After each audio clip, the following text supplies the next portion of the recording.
حضرت فاطمہ زہرا علیہ السلام حضرت محمد صلی اللہ علیہ وسلم کی سب سے چھوٹی اور لاڈلی بیٹی تھی۔ آپ صلی اللہ علیہ وسلم نے حضرت فاطمہ علیہ السلام کو جنتی عورتوں کی سردار ہونے کی بشارت دی تھی اور ان کی خوشی و ناراضگی کو اللہ کی خوشنودی و ناراضگی قرار دیا تھا۔ آپ کی شان میں بہت سارے آیات نازل ہوئی اور بے شمار احادیث نقل کی گئی ہیں۔ نجران کے عیسائیوں سے جب نبی صلی اللہ علیہ وسلم کا مباہلہ ہوا تو حضرت فاطمہ علیہ السلام آپ کے ہمراہ تھیں۔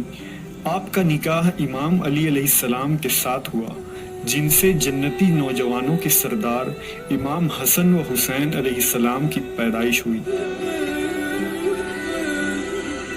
آپ صلی اللہ علیہ وسلم کو حضرت فاطمہ علیہ السلام سے شدید محبت تھی۔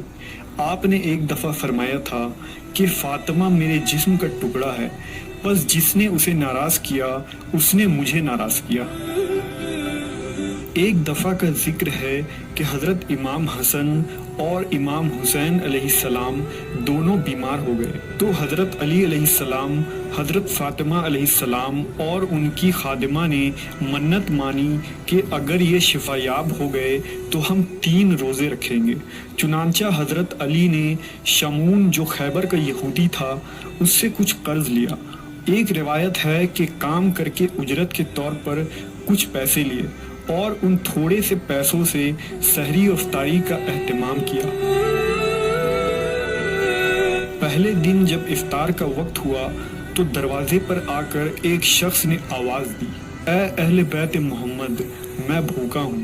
سیدہ کائنات نے حضرت علی علیہ السلام سے پوچھا اور روٹی کے ساتھ جو کھانا پکا تھا وہ سارا اٹھا کر مسکین کو دے دیا اور خود پانی سے روزہ افطار کیا۔ اگلے دن روزہ رکھا، جو بچا تھا وہ پکایا۔ افطار کا وقت ہوا تو ایک اور سائل آ گیا، اس نے کہا کہ میں یتیم ہوں، تو سارا پکا ہوا کھانا اس یتیم کو دے دیا اور خود پانی سے روزہ افطار کر لیا۔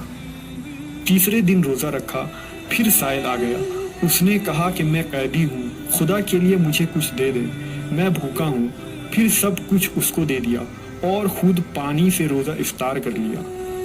یوں 3 دن جب روزہ پانی سے افطار ہوتا رہا، منت پوری کرنے سے امام حسن اور حسین علیہ السلام شفا یاب ہو تو گئے تھے، مگر بھوک کی وجہ سے ان کے پیارے پیارے چہرے مرجھا گئے۔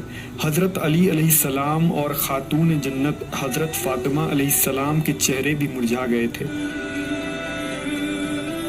جب نبی صلی اللہ علیہ وسلم تشریف لائے اور حضرت علی، حسن و حسین اور سیدہ فاطمہ کا چہرہ دیکھا تو پوچھا، کیا ماجرا ہے؟ انہوں نے بتایا، یا رسول اللہ، ایسا ایسا واقعہ ہوا۔ اس سے نبی صلی اللہ علیہ وسلم بہت غمگین ہوئے کہ میری شہزادی بیٹی نے کتنی قربانی دی ہے، میرے شہزادوں نے 3 دن کیسے بھوک سے گزارے کہ اس اثنا میں جبرائیل علیہ السلام اترے اور حاضر ہو کر عرض کرنے لگے، یا رسول اللہ، اللہ نے سورہ دہر کی آیات نازل فرمائی ہے۔ اللہ نے یہ آیات سیدہ فاطمہ علیہ السلام اور ان کے گھرانے کے لیے تحفہ بھیجی ہے، اس لیے کہ جب انہوں نے نظر مانی تھی تو افطار کے وقت وہ اللہ کی محبت میں کسی دن مسکین، کسی دن یتیم اور کسی دن قیدی کو کھانا دیتے رہے۔